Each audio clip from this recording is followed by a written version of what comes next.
오늘 잠언 11장 말씀을 통하여 미쁘신 하나님이라는 제목으로 함께 말씀을 나누려고 합니다. 미쁘시다라는 뜻은 믿을만하다라는 뜻이죠. 우리 주님은 믿으실 만한 분인 줄 믿습니다.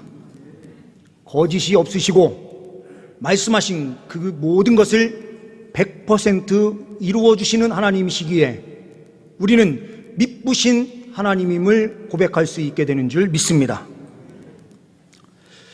오늘 말씀이 이 미쁘신 하나님이라는 사실을 우리가 기억하고 보아야만 진정한 은혜가 되는 말씀입니다.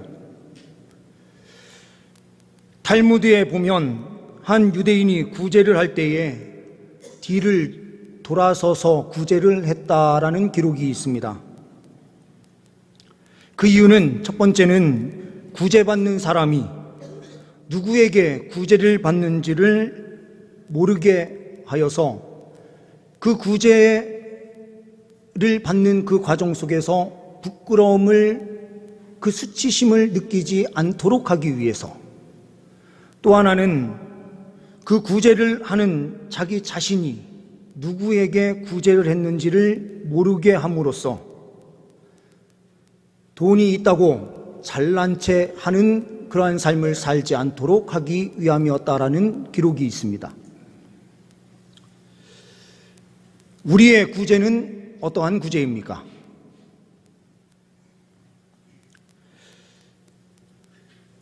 우리의 구제도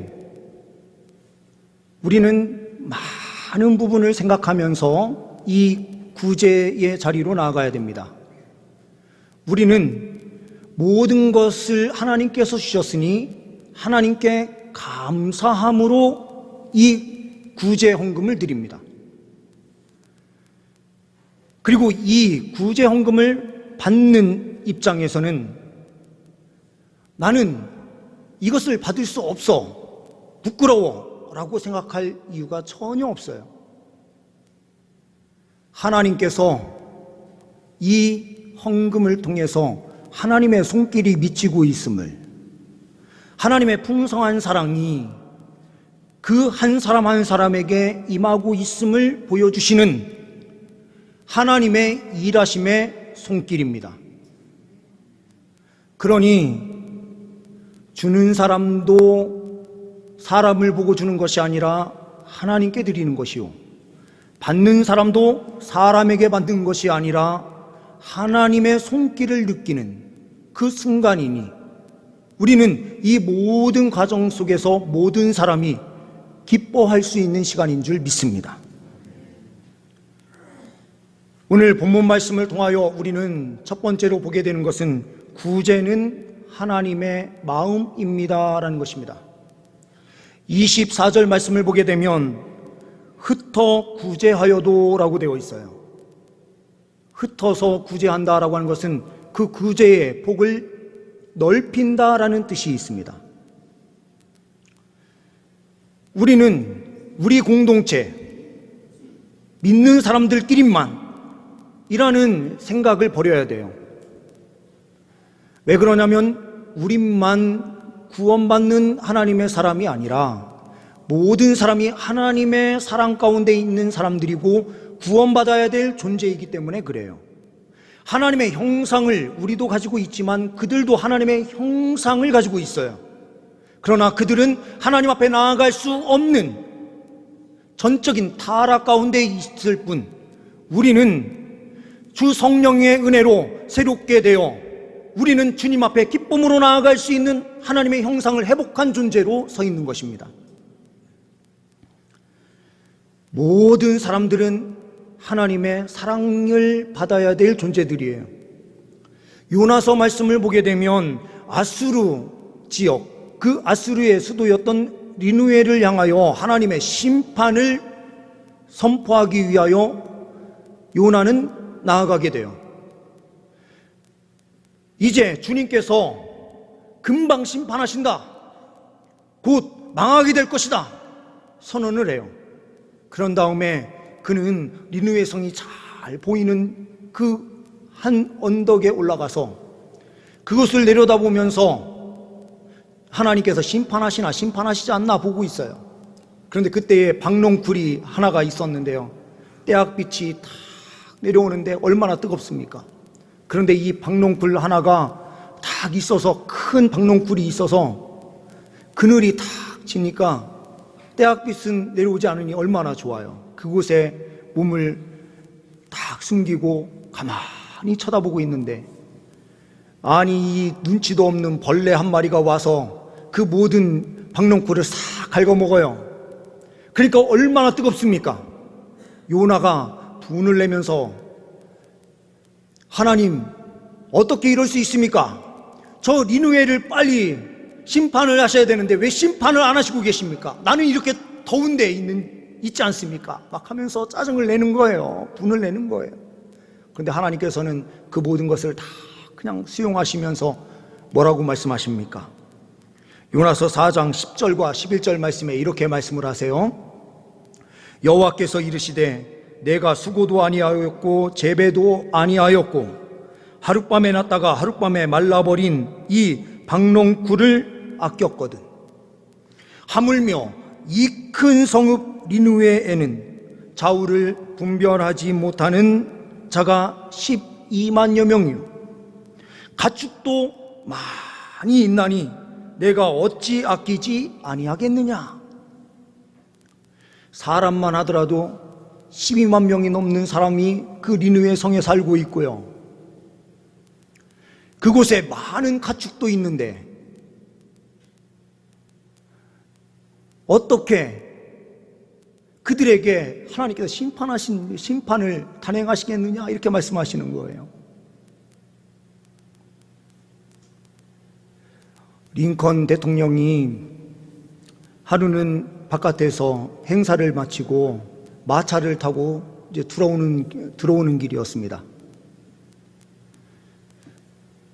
백악관으로 향하여 들어가고 있는데 한 진흙탕에 돼지 한 마리가 빠져가지고 발버둥을 치고 있는 거예요. 그냥 링컨이 아이고 돼지 한 마리가 있네 이렇게만 생각을 하고 그냥 지나간 거예요. 그런데 백악관에 다 이르러서 가만히 이제 생각을 하는데 마음에 이런 생각이 드는 거죠. 저 돼지도 하나님께서 창조하신 건데 저 돼지를 그래도 구하지 못하고 왔으니 하면서요, 내가 저 돼지 한 마리를 구하지 못하는데 어떻게 이 많은 국민을 내가 보살필 수 있겠느냐, 이렇게 생각을 해서 마음에 가책이 느껴지면서 그래서 마차를 세우고요, 돌아가서 그 돼지를 구출해주고 왔다라는 기억이 있어요.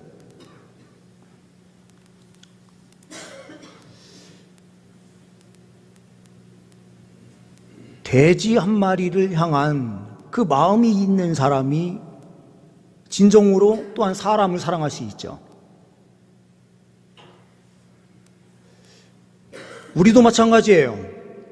우리 그리스도인들이 구원받느냐 구원받지 않느냐에만 초점이 딱 맞춰져 있는 순간, 구원받은 우리 그리고 우리가 아닌 전혀 다른 이질적인 사람 딱 나누어서 두 패로 모든 것을 생각하면 결국에는 분열이 발생할 수밖에 없는 거죠. 그런데 주님께서는 흩어 구제하라 라고 하는 이 부분에서는 우리 형제 자매들에게만 구제하라라는 표현을 쓰신 것이 아니에요. 그 폭을 넓혀야 된다라고 말씀하시는 거죠. 우리가 이번에 추천받은 6분 그리고 1분 정도 더 추가되면 한 7분 정도를 우리 교회 내의 성도님들께 함께 이 난방비를 함께 나누게 될 거예요. 그리고 외부에는 최소한 10가정 이상은 우리가 해야 되겠다라는 생각이 있거든요. 이 부분에서 우리는 많은 생각을 하게 돼요. 아니, 믿지 않는 사람한테 복음이 제대로 전달도 안 되는 상황에서 우리가 이 일을 꼭 해야 되는가? 우리는요, 사람을 보고 하는 것이 아니라 하나님을 보는 겁니다. 하나님께서 이 과정을 통하여 역사하실 것을 기대하고 믿음으로 나아갈 때에 하나님께서 놀라운 은혜를 주시는 줄 믿습니다. 두 번째로는 구제는 하나님의 복입니다. 25절, 26절 말씀을 보게 되면 이렇게 말씀을 하고 있습니다. 구제를 좋아하는 자는 풍족하여질 것이요 남을 윤택하게 하는 자는 자기도 윤택하여지리라. 곡식을 내놓지 아니하는 자는 백성에게 저주를 받을 것이나 파는 자는 그의 머리에 복이 임하리라. 먹을 것이 없어요. 먹을 것이 없는데도 많이 가지고 있는 자가 팔지 않아요. 그러면 가난한 자들은 어디에서 양식을 구할 수 있습니까? 구제를 좋아하는 자는 풍족하여질 것이요 남을 윤택하게 하는 자는 자기도 윤택하여지리라. 그러면서 잠언 19장 17절 말씀에는 이렇게도 말씀을 하세요. 가난한 자를 불쌍히 여기는 것은 여호와께 구워드리는 것이니 그의 선행을 그에게 갚아 주시리라. 구제하는 것, 가난한 자를 위해서 사용하는 그 돈이 그냥 가난한 자에게 그냥 주고 끝나는 것이 아니라 이게 누구한테 드리는 거라고요? 하나님께 구워드리는 거래요. 이런 부분에서 우리가 얼마나 복받은 인생인지 몰라요. 우리는요, 하나님 앞에 헌금을 해서 구제 헌금을 드려요. 이것은 감사함으로 드리잖아요. 그렇죠?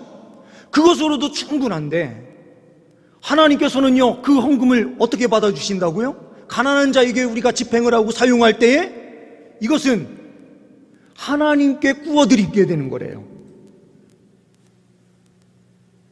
하나님께서 받으시고 꾸셨어요. 하나님께서 가만히 계실 분이십니까? 우리가 아는 하나님이 그런 하나님이세요? 아니에요. 그러면 또 이런 질문을 하시는 분들이 계세요.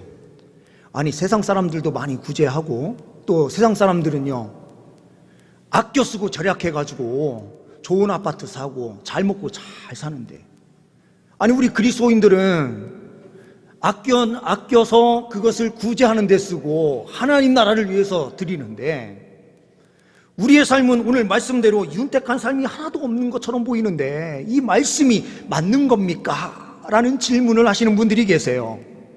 그래서 말씀을 드립니다. 이 세상에 예수 믿지 않는 사람들이 누리는 그 윤택함을 보십시오.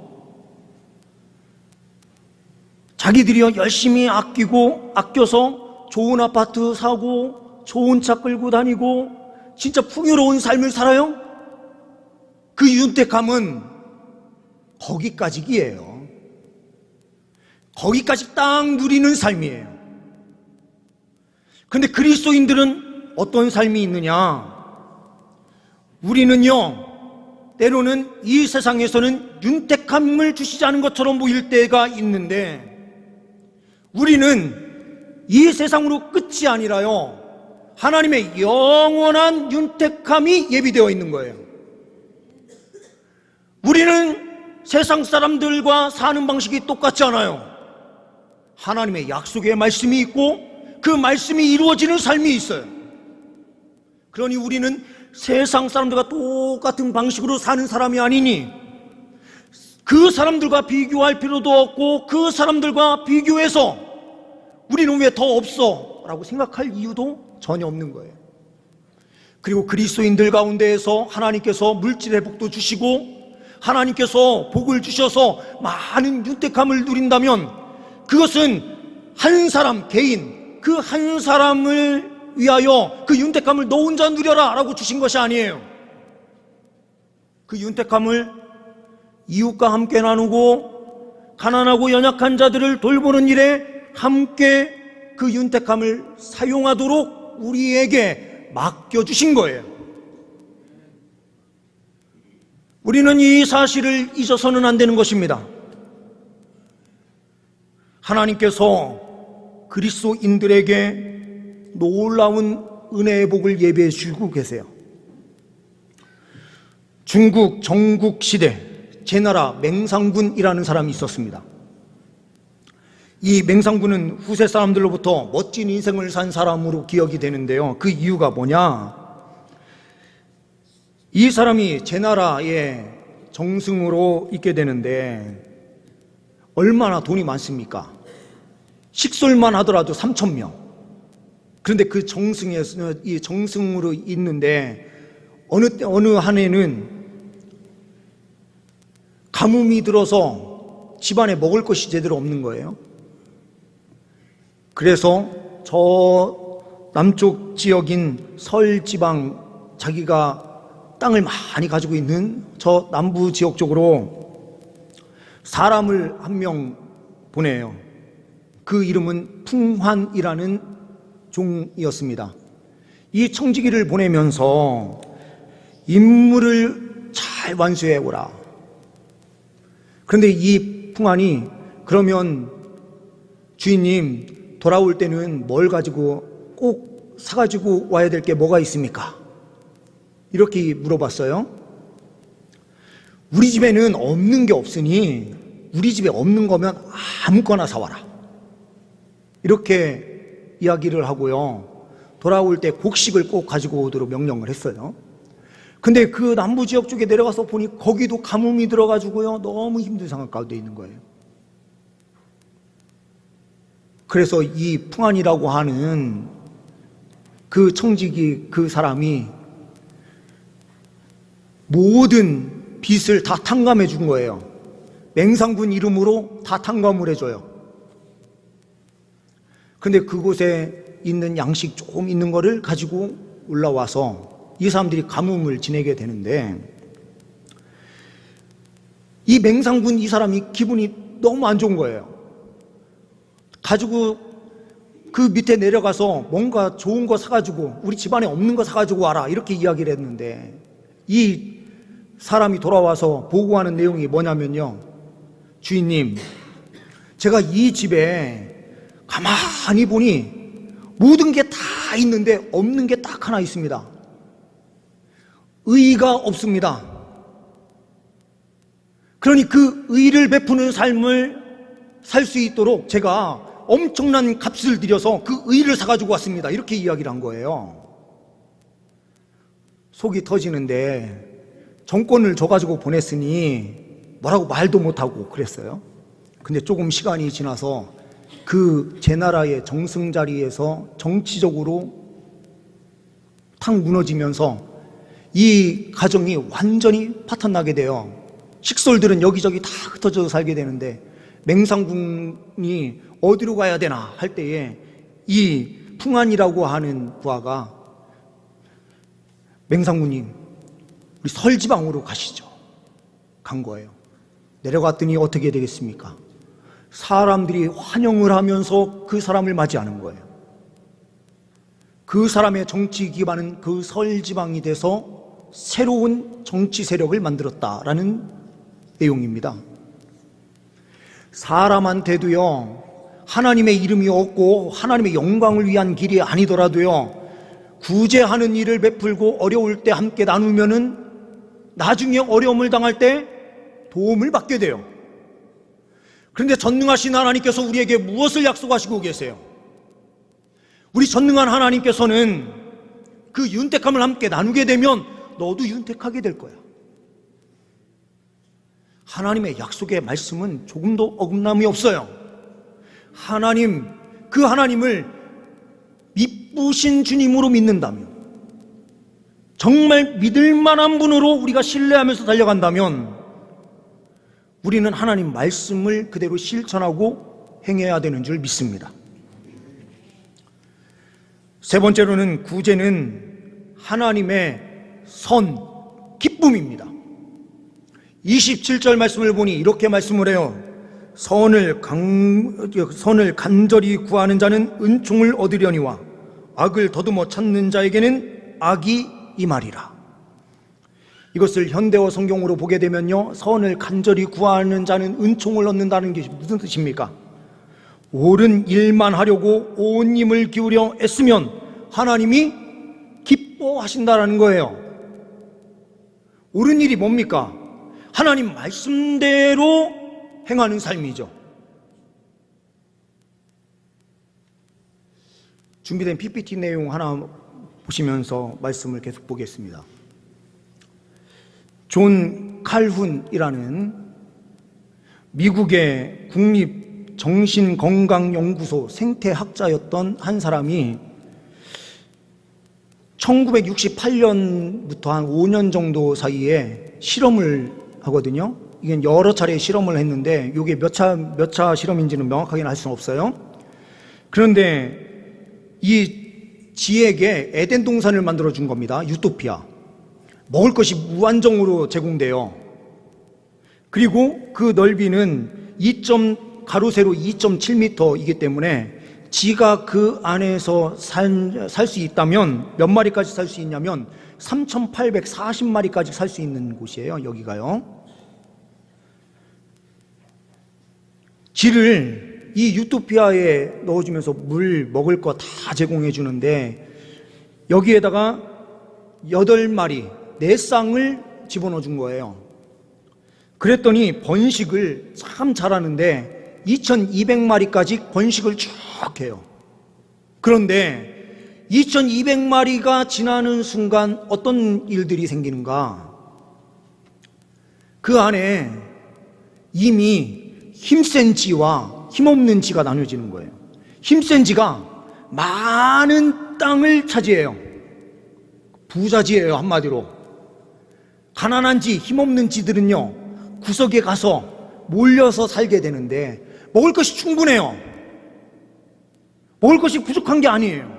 물, 모든 게 다 똑같은데 많이 쏟아지는 곳인데 이 구석에 가 있는 이 지들이 뭘 하냐면 자기 몸을 만드는 일만 하는 거예요. 왜 그러냐면 그 좁은 곳에서 살려면 다른 방법이 없어요. 그리고 번식하는 데는 신경을 쓰지 않습니다. 그러니 2,200마리까지 쫙 올라갔었던 그 번식이 어떻게 되냐면요, 갑자기 쭉 떨어지기 시작합니다. 종이요, 멸종을 하게 돼요. 그래서 이 실험을 끝내버려요.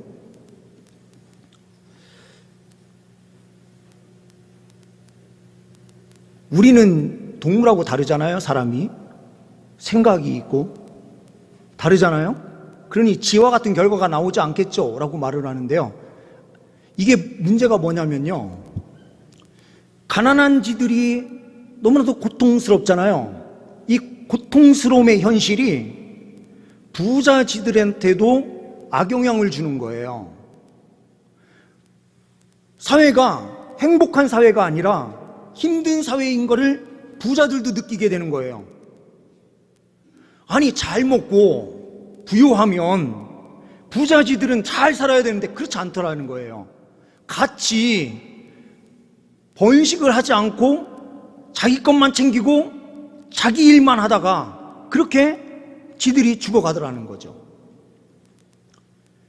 이 사회가 잘못하면 그런 사회가 될 수가 있는 거예요. 부자들도 이 실험을 통해서 깨달아야 되거든요. 같이 행복할 때에 진짜 행복한 거거든요. 자기들만 잘 먹고 잘 산다고 행복한 세상이 될 수 있는 게 아니에요.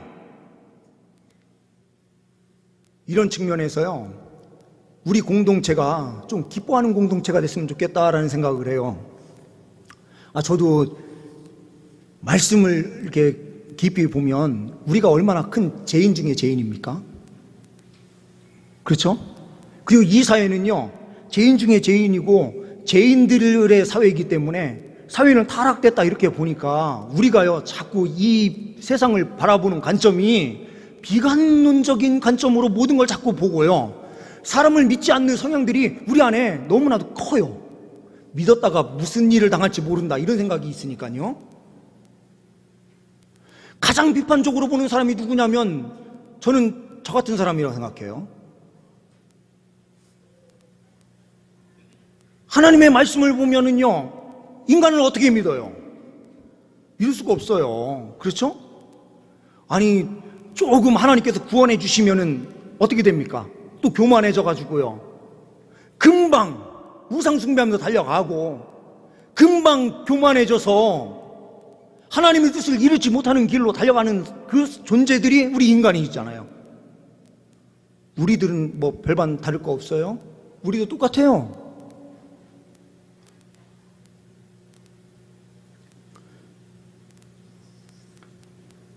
그런데 여기에서 가장 큰 문제는 뭡니까? 하나님의 역사를 딱 빼놓는 순간 그렇게 되는 거예요. 우리도요, 하나님의 은혜의 역사가 있다라는 사실을 자꾸 제거시켜 놓고요, 우리 안에 있는 팩트가 뭐냐, 요거에만 관심이 있어요. 그러다 보니 삶을 실천하지 못해요. 하나님을 신뢰하지 못하는 거예요. 그러니 구제해봐야 내 돈만 아까운 거지. 그리고 정말 구제한다고 해서 제대로 구제가 되는 게 맞냐? 이런 수많은 생각들.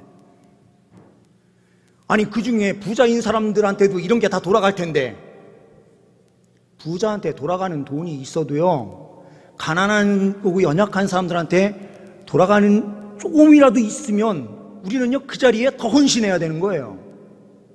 사회가, 국가 시스템이 그렇게 돌아가더라도요, 가난하고 연약한 자들을 위하여 어떠한 시스템이 구축돼야 되는가, 우리는 이것을 볼 줄 알아야 되고요, 하나님의 긍휼과 사랑이 어떻게 전달돼야 되는지를 초점을 맞춰서 달려가야 되는 거죠. 우리는 관점 자체가 완전히 달라져야 돼요.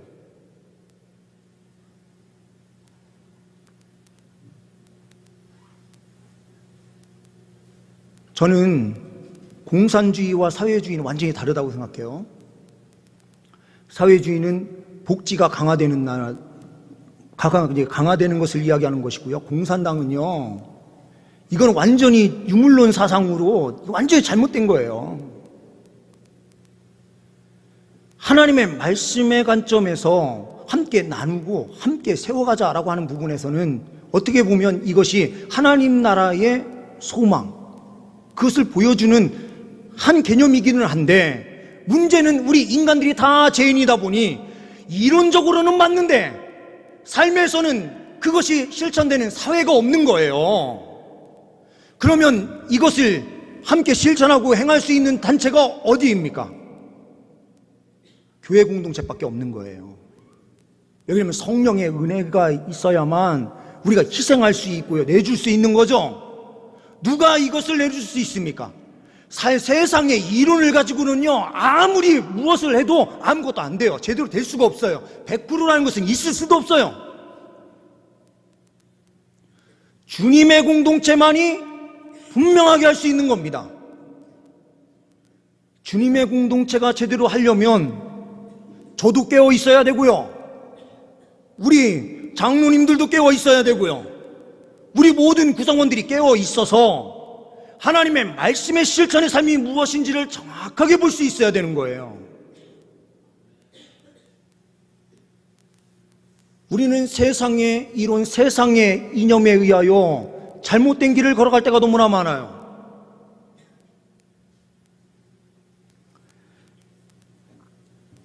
우리는 하나님 나라를 꿈꾸는 자들입니다. 세상이 이야기하는 어떤 관점을 추구하는 사람들이 아니에요. 철저하게 하나님 말씀을 따르는 공동체로 주님만 신뢰하며 달려가는 거예요. 그럼 주님의 뜻이 나눔을 실천해야 되는 삶이다라고 말씀하신다면 우리는 반드시 나눔을 실천하는 삶을 살아가야 되는 거죠. 우리의 이 섬김을 통하여 하나님의 나라가 세상 가운데 보여질 수 있기를 소망합니다.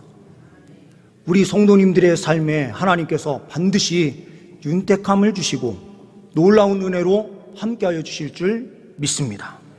기도하십니다.